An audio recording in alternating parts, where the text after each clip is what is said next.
Hello friends, आज आम बनवा गोटे मजादार रेसिपी जोटा कि रुटी परोटा हो कि भात सबुथिरे मजा आसीज। रेसिपीटी हूँ गोटा मसूर तड़का बा तरकारी भी आपको कहींपारे। बहुत ही टेस्टी लगे। थरे बनइले बारंबार बनवा को इच्छा करेंगे। पूरा रेस्टोरेंट स्टाइल ढाबा स्टाइल लगे आज जो रेसिपीटी।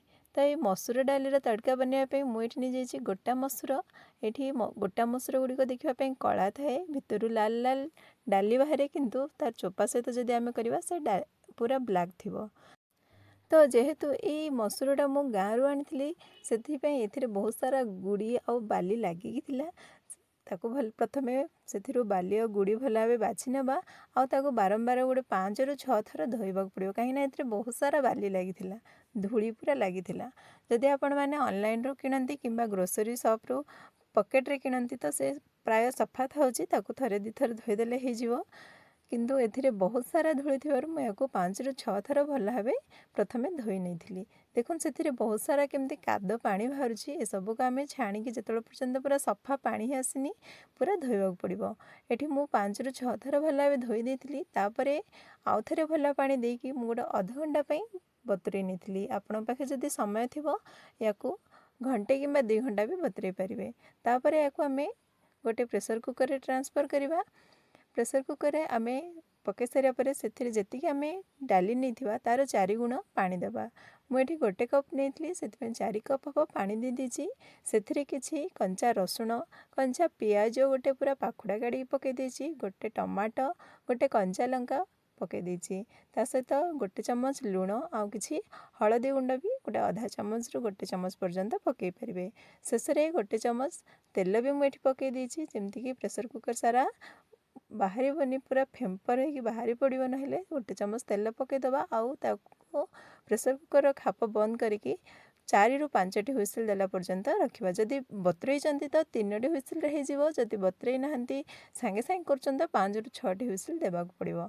एठी मु 5टी हुइसिल देथिली। पूरा डाली परफेक्टली सिझी जाइछि। देखंतु पूरा देखिले गोटा गोटा देखा होछि किंतु छुईले पूरा मिलई जाउछि। पूरा परफेक्टली सिझी हमर ए मसूर गुड़ाक या आम साइड रे रखिबा। या पई आम बनेबा तड़का। तड़का बनवा पई गोटे बड़ पेन ने जाइछि मु से पकई दीची 2 चमच तेल। तेल गरम हो गले से 4टी सुखिला लंका पकई देची 4-5टी आउ रसुणर कोल गोटे 6-7टी पकई देची।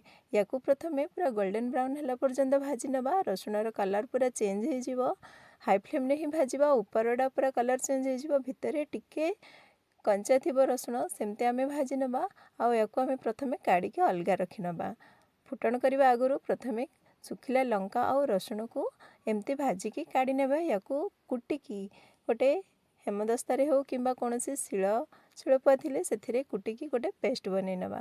ताको आम साइड रखा। बर्तमान बड़का तेल रे फुटण करवा गोटे तेजपत्र आउ किछि गोटा गोटा मसला जमती कि मुझे नहीं जाइए 2टा अलैच, छोट अलैच, गोटे बड़ अलैच, 2टा लवंग, गोटे डालचीनी खंड आउ किछि गोलमरीच से सब को आम भल भाव फुटण करनवा। से फुटीगले से पकईदबा गोटे चमच जीरा, आधा चमच सोरिष आउ से पकईदबा किछि छेचा होता रसुण।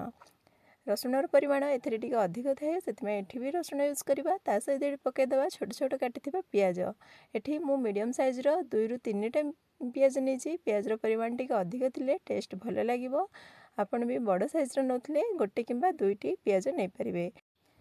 पियाज को भी गोल्डन कलर है पर्यंत भाजी नवा। जो पियाजर कलर चेंज हो पूरा गोल्डन कलर भाजी हो आम ए पकईदबा टमाटो। टमाटर क्वांटिटी भी टिके अधिक रखि मुझे मीडियम साइज 3टी टमाटो नहीं। आपड़ चाहिए कम अधिक करें। सीझेला बेले भी गोटे टमाटो पकई देखिए आप टेस्ट अनुसार टमाटो नहीं पारे। जदि अधिक खट्टा पसंद थी तो आउ 2टा भी टमाटो एक्सट्रा पकई पारे।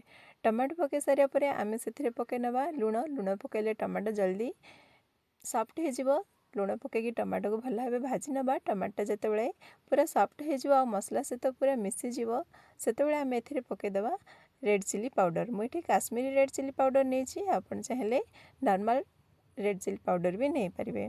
ता सहित ये गोटे चमच धनिया पाउडर पकई देची। चिली पाउडर आ धनिया पाउडर को मध्य से मसला रे भल भाव गोलई नवा। पूरा मसला को अल्प समय पे भाजी नवा जेमती कि मसलारू तेल टिके छाड़ा आरंभ हो जिते पूरा मसलाटा कषि हो से आम ए पकईदेवा गोटे पिंच अफ हिंगु हिंगु प्रथम भी चाहिए पकई पारे किंतु एमती लास्ट बेलू भी जब हिंगु पकईबे ना तार फ्लेवर टिके अलग आसो आ बहुत बढ़िया लगे केबे निश्चय ट्राए करेंगे बहुत बढ़िया टेस्ट आसो। तो हिंगु पकईला भी ताको भी मसला सहित टिके भाजी नवा शेष में आम जो तड़का आम रखी आम जो गोटा मसूर को सिझे रखी ताको आम पकई नवा। यही प्रोसेस रे आपण जो तड़का भी आसे ना सब प्रकार डाली मिसिक आसे से ताको भी आपण माने करि परिबे बहुत ही टेस्ट लगिवो।